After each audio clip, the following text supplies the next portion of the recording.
Gomathi's kitchen. நம்ம இன்னைக்கு பார்க்க போகிற ரெசிபி பார்த்தீங்கன்னா நல்ல மொறுன்னு இருக்கிற மாதிரியான முறுக்கு ரெசிபி தான்.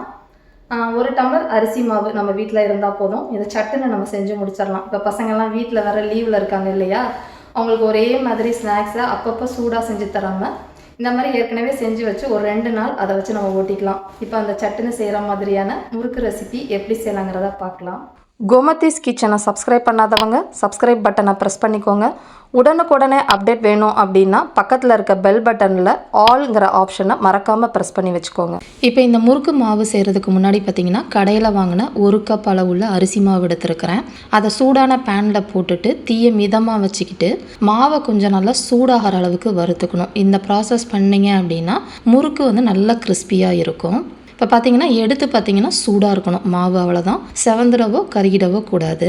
இப்போ இதில் 2 டேபிள் ஸ்பூன் அளவுக்கு பொட்டுக்கடலை மாவு சேர்த்துருக்கிறேன். கூடவே பார்த்தீங்கன்னா 3 வெள்ளைப்பல்லு பூண்டை தண்ணி ஊற்றி நல்லா நைஸாக அரைச்சிக்கணும். சக்கையாக இருந்துச்சு அப்படின்னா நம்ம முறுக்கு குழல்லாம் மாட்டிக்கும். 1/2 டீஸ்பூன் அளவுக்கு தனி மிளகாய் தூள், 1/8 டீஸ்பூன் அளவுக்கு பெருங்காய பொடி, 3/4 டீஸ்பூன் அளவுக்கு உப்பை போட்டுட்டு அதை கொஞ்சம் தண்ணி ஊற்றி கரைச்சிட்டு அப்புறமா இதில் சேர்த்துக்கோங்க. அப்போ உப்பு வந்து எல்லா சைடும் ஈவனாக பரவிடும்.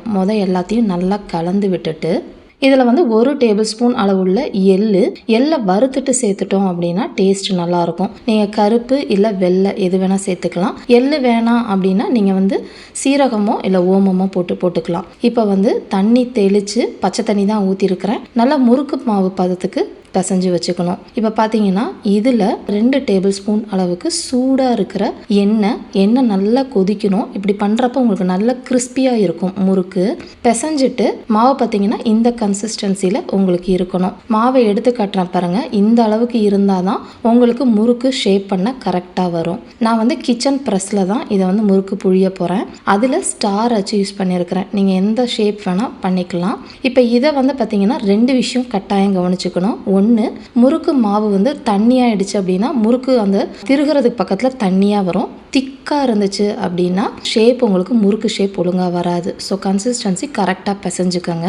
இப்போ கிச்சன் ப்ரெஸ்ஸில் உள்ளே வச்சுட்டு பிகினஸாக இருந்தீங்க அப்படின்னா இந்த மாதிரி கரண்டிகள் யூஸ் பண்ணிக்கோங்க. ஏன்னா எண்ணெயை டேரெக்டாக போட்டிங்கன்னா எண்ணெயில் உங்களுக்கு கையில் தெளிச்சிடும். இந்த மாதிரி கரண்டியில் போட்டுட்டு அதை டேரெக்டாக எண்ணெயில் விட்டுறலாம். அப்படி எக்ஸ்பீரியன்ஸ் பர்சனாக இருந்தீங்க அப்படின்னா இந்த மாதிரி ஒரு பாலித்தீன் கவரில் இல்லை ஃபாயிலில் போட்டு ஒன்றா எடுத்து போட்டுக்கலாம். நான் வந்து இப்போ ஒரு பேட்சுக்கு தேவையானதை போட்டுட்டு பொரிக்க ஆரம்பிக்க போகிறேன். இப்போ பார்த்தீங்கன்னா கரண்டி இல்லைனா இந்த மாதிரி நீங்கள் டேரெக்டாகவே இப்படியே போட்டுடலாம். எண்ணெய் வந்து கையில் தெளிக்காது. மித்ததை போட்டுட்டு மிதமான தீயிலே நல்ல சலசலப்பு அடங்கி பொன்னிறமாகிற அளவுக்கு வறுத்து எடுத்துக்கலாம். இப்போ பார்த்தீங்கன்னா இந்த அளவுக்கு இருந்தால் போதும். இந்த முறுக்கு வேகிறதுக்கு மேக்ஸிமம் 3 நிமிஷம் தான் ஆகும், ரொம்ப நேரம் ஆகாது. இதை ஒரு டிஷ்யூ பேப்பரில் வச்சுட்டு ஆறுனதுக்கப்புறம் டப்பாவில் போட்டு உள்ளே வச்சுடுங்க. ரொம்ப சூப்பரான பெட்டிக்கடை முறுக்கு தயாராகிடுச்சு. இதே மாதிரி அளவுகளோட செஞ்சு பார்த்துட்டு எப்படி இருக்குங்கிறத கமெண்ட் பண்ணுங்கள். வீடியோ பிடிச்சிருந்தாலும் கமெண்ட் பண்ணுங்கள், லைக் பண்ணுங்கள், மறக்காமல் சேனலை சப்ஸ்கிரைப் பண்ணி வச்சுக்கோங்க. தேங்க்ஸ் ஃபார் வாட்சிங்.